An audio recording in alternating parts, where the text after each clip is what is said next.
우크라이나 종전 얘기가 트럼프 대통령의 그 선거 유세 때부터 계속 나왔던 얘기인데, 사실 글쎄 트럼프 대통령이 얘기를 했던 것보다는 속도가 안 나는 것 같은 그런 느낌도 있습니다.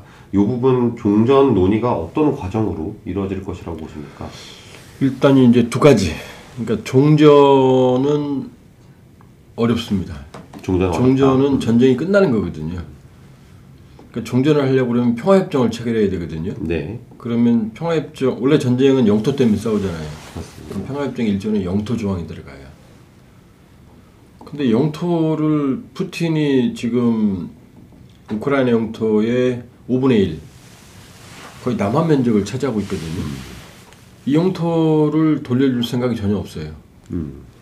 또 돌려주면 푸틴으로서는 전쟁할 이유도 없거든요. 그러니까 영토 조항에서 문제가 있기 때문에 종전 협정은 어려워요. 대한민국 그 다음에 저기 북한도 종전이 아니고 정전이거든요. 아미스티스 휴전. 그러니까 종전은 거의 불가능하다. 하면 휴전이다. 첫 번째. 두 번째, 휴전 속도가 안 난다 그러셨는데 6.25 때 3년을 전쟁했는데 2년 동안 휴전 협상을 했어요. 그렇게 어려워요. 그러니까 속도가 안 나는 게 아니고 제가 보기에는 벌써 속도가 나고 있다. 왜냐하면 젤렌스키 푸틴 대통령 입에서 휴전 얘기가 나오거든요. 조건 얘기도 나오고. 그렇기 때문에 트럼프 효과는 이미 발생하고 있다. 제가 보기에는 미국 대선이 지난해 11월 14일이었죠. 근데 그때 당선된 이후로 이미 효과는 나타나고 있어요. 전선은 격화되고 있지만 양쪽 다 승패를 결정할 수는 없거든요. 다만 이제 휴전을 하게 되면 마지막 점령한 위치가 국경선이 돼요. 그러니까 최대한 확보를 해야 되니까 전투가 격화되는 거고, 이미 트럼프 푸틴 간의 통화도 있었고 젤렌스키 쪽에도 모종의 압박이 지금 뭐 그런 얘기 나오잖아요. 네. 뭐 지원금 회수한다. 네. 이미 트럼프 효과는 발생하고 있다. 그러니까 휴전 모드는 이미 들어갔다 제가 보기엔. 그러나 도장 찍는 것까지는 얼마나 걸릴지는 아무도 모른다. 이렇게 볼 수 있어요. 그런데 트럼프 대통령은 뭐 어쨌든 수사긴 해도 24시간 내 종전이라는 말을 한번 구사를 한 적이 있고, 뭐 지금 효과가 발생하고 있다고 해도 말씀하신 대로 만약에 한국전쟁처럼 2년, 3년씩 걸리면 임기를 거의 다 쓰는 거 아닙니까? 트럼프 대통령 입장에서는. 지금 그렇다면은 그보다 빠른 시간 안에 효과를 보기 위해서, 결론을 내기 위해서 트럼프는 어떤 전략을 구사할 수 있을까요? 저도 이제 미국 대선 기간 중에 보면서 지겨웠던 게 24 hours. 이거 거짓말이죠. 그건 이제 뭐 쉽게 말하면 이제 화풍인 거고 선거용이었고. 네. 선거 끝나고 나서는 이제 켈로그가 이제 퇴역 육군 미군 장성인데 지금 러전쟁 특사로 임명이 됐거든요. 켈로그 입에서 나온 얘기는 취임 후 100일. 그 다음에 이제 트럼프 대통령 본인 입에서 나온 얘기는 취임 후 6개월이거든요. 그러니까 이제 뭐 미국 국민들도 24시간 안에 끝낼 수는 없겠죠. 네네. 저는 과장하면 그런 식으로 하면 20분이면 끝내요. 네네. 왜냐면 제가 러시아에서 유학했으니까 네. 푸틴 대통령하고 같은 대학에서 공부했거든요. 그럼 전화해서 너 지금 점령하고 있는 영토 인정해 줄게. 그게 푸틴의 꿈이거든요. 너 가만히 있어. 그럼 푸틴은 속으로 웃죠. 그 다음에 젤렌스키는 방법이 있어요. 더 이상 무기 안 줄 건데 그럼 전쟁 못하죠. 지금 그 방식이에요. 지금 푸틴 러시아 내에서는 전쟁 피로감이 아주 극도로 고조돼 있고 푸틴이 여기서 이제 그만하고 싶어 해요. 어차피 우크라이나 전역을 점령하는 건 나토가 용납을 안 할 거고 그리고 이미 뭐 전시경제 러시아 좋다고 그러지만 엉망이에요. 러시아 중앙은행 기준금리가 21%예요. 말도 안 되는 거죠. 무제한적인 소모전에 생산을 하니까 경제가 지금 성장하는 착시지 일반적인 성장 경제가 아니거든요. 그 푸틴은 간절히 휴전하고 싶어요. 문제는 젤렌스키죠. 왜냐하면 젤렌스키는 영토의 5분의 1을 뺏겼거든요. 그러면 이 상태에서 휴전하면 젤렌스키는 재선 불가능해요, 거의. 거기다 젤렌스키는 지금 선거도 안 했어요. 전쟁이라고. 네. 그거 말도 안 되는 거거든요. 네, 네. 그러니까 젤렌스키는 쫓겨요.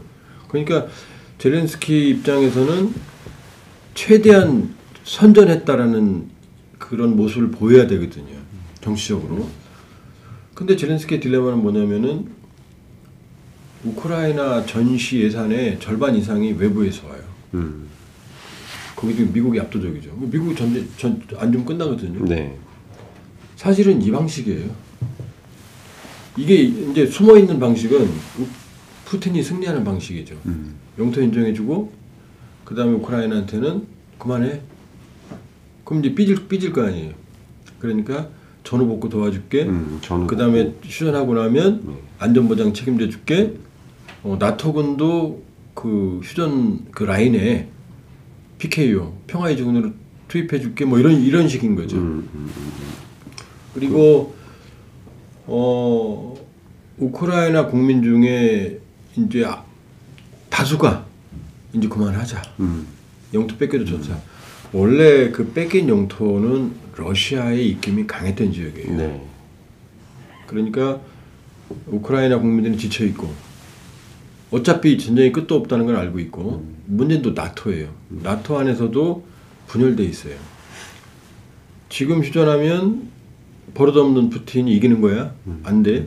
또 사고 칠 거야? 그러니까 회초리 때려야 돼? 이런 파들이 있고 뭔 소리야. 어차피 우크라이나 우리가 좋아하는 나라도 아니고 동슬라브족이고 소련권이었고 이제 그만하자. 돈 거기다 왜 써? 이 여론이 커지고 있어요. 그러니까 겉으로 보면은 트럼프 효과가 안 큰 것 같지만 트럼프는 그 틈을 파고들고 있고 비장의 카드. 나 너 안 도와줄 거야? 이 카드가 있기 때문에 어차피 이거는 휴전으로 간다. 근데 그거는 원하는 휴전이 아니고 강제 휴전이죠. 강제 휴전. 예. 종전은 아니고. 네. 그런 흐름들이 나타나고 있고 그 안 기존의 푸틴의 야욕, 영토 인정해주고 그다음에 우크라이나 압박하는 이 안을 만든 게 지금 러우 전쟁 특사로 임명된 켈로그예요. 켈로그. 네. 그럼 이러면 뭐 나쁜 놈 인정해주는 거 아니야? 근데 현실은 비정해요. 국제관계는. 그리고 그 안이 나빠 보이지만 트럼프 대통령이 그랬잖아요. 푸틴하고 통화했으면서 사람 많이 죽는 거 끔찍하다. 푸틴도 그랬다. 그러니까 푸틴이 이기는 것처럼 보이고 별로 바람직해 보이진 않는 아니지만 현실적으로는 그게 어쩌면 최대한 피해를 줄일 수 있는 가장 빠른 길일 수도 있어요.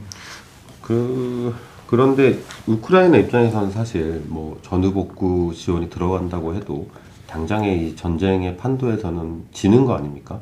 우크라이나의 명분은 러시아가 잘못된 침공을 했다였는데 이 상황을 국제사회가 인정하게 되는 거를 받아들일 수 있을까요? 우크라이나는 좀 복잡해요. 아주 복잡합니다. 왜냐하면 지금 크림반도 그러니까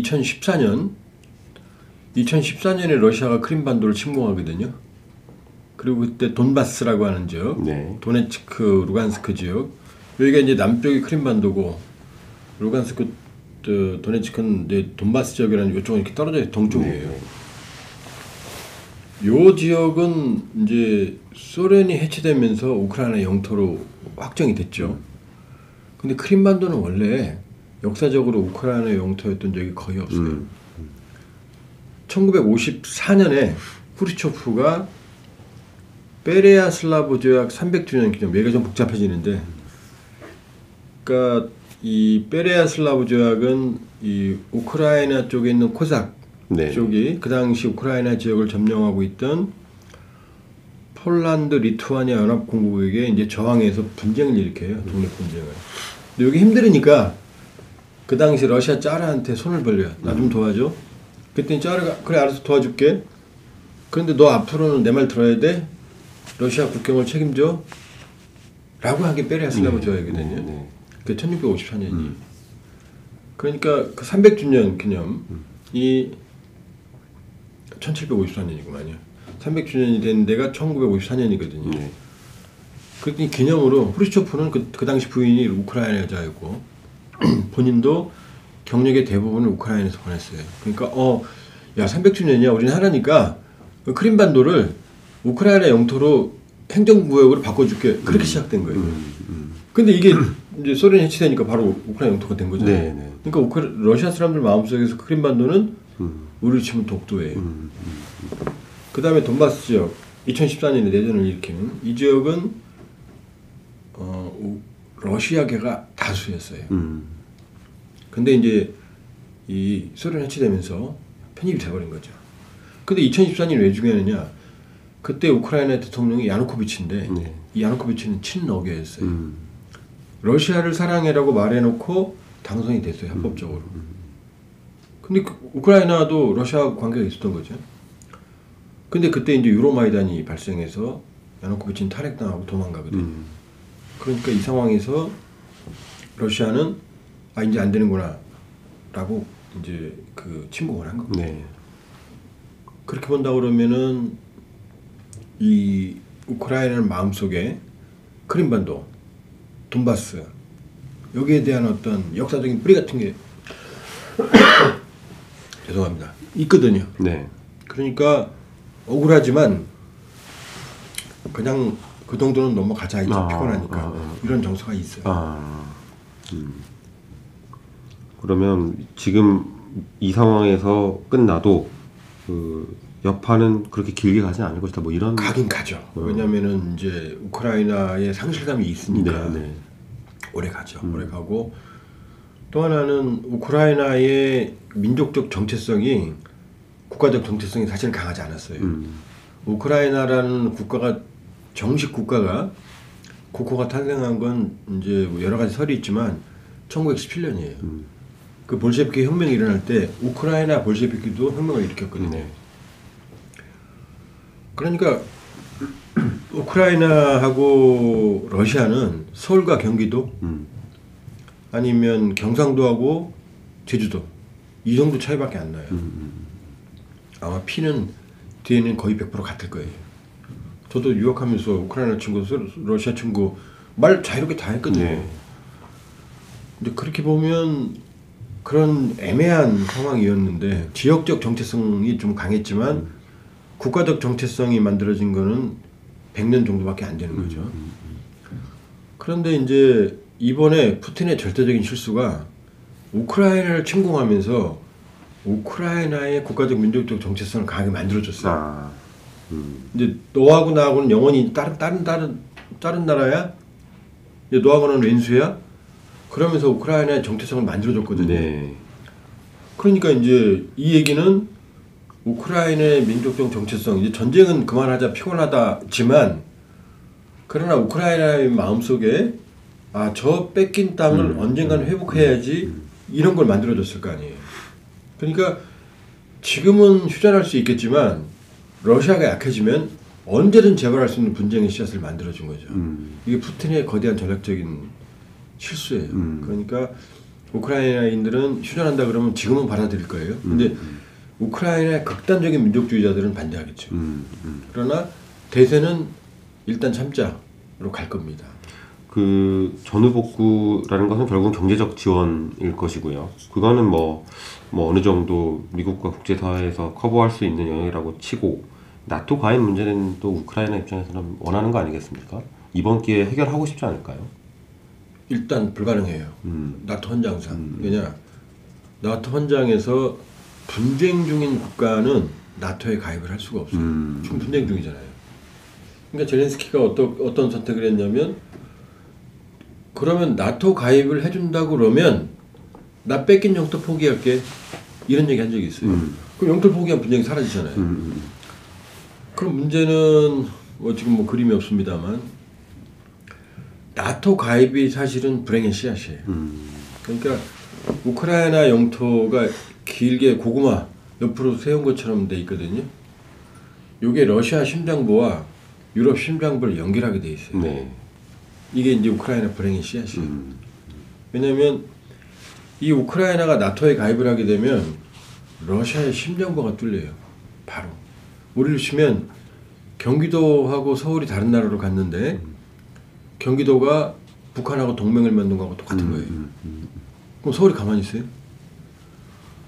그 다음에 나토 입장에서는 이게 유럽의 심장부를 뚫으니까 러시아가 이걸 완전히 점령해 버리면 유럽이 위험해져요. 네. 이게 지금 나토가 개입한 이후에 네. 원래 슬라브족들이 유럽에 많아요. 동슬라브족이 러시아, 벨라루스, 우크라이나. 서슬라브족이 이제 폴란드, 체코슬로바키아 이런 나라들이고, 남슬라브족이 지금은 해체됐지만 유고슬라비아라고 있었거든요. 그 유고가 남쪽이라는 뜻이에요. 남쪽의 슬라브족이라는 뜻이에요. 이게 거대한 슬라브 문명권이거든요. 근데 유럽 사람들은 특히 동슬라브족을 불신해요. 이게 소련이었잖아요. 우크라이나 소련이잖아요. 별로 지금 헐리우드 영화 보면 미국 헐리우드 영화에서 마피아들 나쁜 사람들이 주로 러시아나 우크라이나 사람 나와요. 네. 그 정도로 인식이 안 좋거든요. 근데 왜 나토가 목숨 걸고 도와주느냐? 이게 뚫리면 유럽에 뚫리거든요. 그 다음에 이 러시아 입장에서는 나토 가입해버린 우크라이나는 헌법에 우리 좀 웃기죠. 헌법에 나토 가입이라고 써 있어요. 아, 그렇군요. 네 글자 써 있어요. 네. 네. 그러니까 이게 분쟁이 씨앗이에요. 사실 큰 분쟁이. 그런데 여기서 일단 분쟁 중인 국가는 나토 가입이 안 되고, 그럼 나토 가입한다고 그러면 러시아가 전쟁 끝내겠어요? 절대 안 끝내죠. 그러니까 트럼프의 휴전안 중에 하나가 뭐냐? 나토 가입은 오랫동안 안 한다. 여기 들어있어요. 그 오랫동안이 언제까지냐? 푸틴 죽고 날 때까지. 그러니까 푸틴이 살아있는 한 나토 가입은 안 돼. 그 정도로 큰. 네. 그러니까 나토 입장에서도 나토에 우크라이나를 가입시키면 어떻게 돼요? 나토 헌장에 나토 가입국 1국에 대한 공격은 전체에 대한 공격으로 간주하고 대응한다거든요. 네. 우크라이나 전쟁 중이잖아요. 이 친구들 받아들이면 바로 나토가 러시아가 전면전을 해야 되는 네. 거예요. 그러니까 그거는 안 돼요.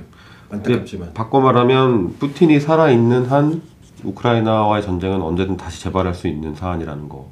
그렇죠. 그러면 트럼프 임기 내에서는 그게 뭐 다시 재발하지 않더라도 4년이 지나고는 다시 또 전쟁이 그러나 네. 이상 우리가 1953년에 휴전 협정했잖아요. 네네. 종전이 아니에요. 거기 뭐라고 써있냐? 휴전 협정에 몇 달 내로 항구적인 종전을 위한 협상을 시작한다. 지금 몇 년 지났어요. 그렇게 갈 거예요. 야, 비슷한 상황. 예, 양쪽 다 이게 사실은 현실 세계의 비극이에요. 네. 현실은 선악도 없고 도덕도 없고 윤리도 없어요. 그냥 힘의 균형, 국가적인 실리 이거거든요. 그러면 러시아는 이겨도 이긴 전쟁이 아닌 게 푸틴 살아생전에는 전쟁 이전에 공력을 회복을 못할 거예요. 그 다음에 우크라이나 인구가 한 4천만이거든요. 러시아 1억 4천이에요. 거기 어디 다시 전쟁을 하겠어요? 누가 도와주지 않으면은 지금 전쟁도 못 하는데. 그러니까 강제 휴전을 하면 비극적이지만 이대로 갈 거예요. 네. 같은 슬라브족끼리만 죽고 죽이고. 이게 얼마나 불행이냐면 지금 공식적으로는 동슬라브족, 우크라이나, 러시아 외에는 한 명도 안 죽은 거예요. 용병 빼고. 유럽은 그냥 돈만 들어가 피곤해 이거지. 비극은 우리하고 똑같아요. 동족 상잔이 지금 비극이라는 거죠. 우린 그나마 유행군이라도 있었죠. 중공군이라도 있었죠. 그렇게 보면은 이렇게 갈 거다. 휴전은 할 거고. 올해 길게 이 상황이. 예, 제가 장담할 수 있어요. 휴전합니다. 휴전 근데 언젠지는 몰라요. 여쭤보려고 했는데 상반기 안에 가능할까 여쭤보려고 했는데 빠르면 지금 켈로그 안에 의하면 네. 트럼프 안에 의하면은 상반기에. 상반기. 그리고 늦어도 하반기에. 왜냐